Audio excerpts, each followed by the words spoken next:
இறைவனின் கருணை, நமது ஐயாவினோட கருணை நமக்கு கிடைச்சிருது, சிவபெருமானோட கருணை கிடைக்கிறது அப்படிங்கும்போது அதற்கு வாய்ப்புகளும் வழிகளும் பிறக்கும் அப்படின்னா அதில் எந்த மாற்று கருத்துமே இல்லை. எல்லாத்துக்குமே அதுதானே ஆசை. உண்மையாக சொல்ல போனால் சிவபக்தியில் வர்றாங்க அப்படின்னா பொண்ணும் பொருளும் ஐயன் கொட்டி கொட்டி கொடுப்பார், அதில் வந்துட்டு திளைத்திருப்பேன் அப்படிங்கிறதுக்காக யாருமே சிவபக்திக்கு வருவதில்லை.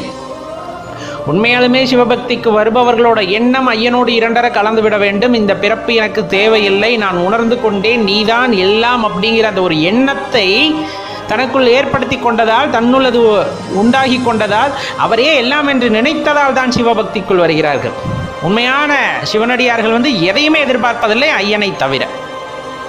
ஐயன் ஒருவரே போதும், அவருடனே இருந்தால் போதும், அவர் இருக்கின்ற அந்த இடத்தில் ஒரு தூசியாக இருந்தால் போதும். இதுபோல எண்ணங்களில் தான் ஒவ்வொருவரும் வாழ்ந்து கொண்டிருக்கிறார்கள்.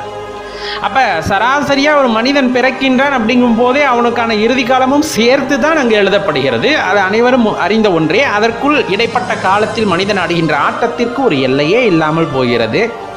அதிலும் என்னென்ன தவறுகளை எல்லாம் செய்ய வேண்டுமோ செய்துவிட்டு கடைசி காலத்தில் தவறு செய்வதை எண்ணி எண்ணி வருந்த வேண்டியதற்கு ஆளாகியும் தனது வாழ்க்கையை வீணடித்து விடுகிறது இந்த மனித குலம். எல்லாத்தையும் சேர்த்து தான் நான் சொல்கிறேன்.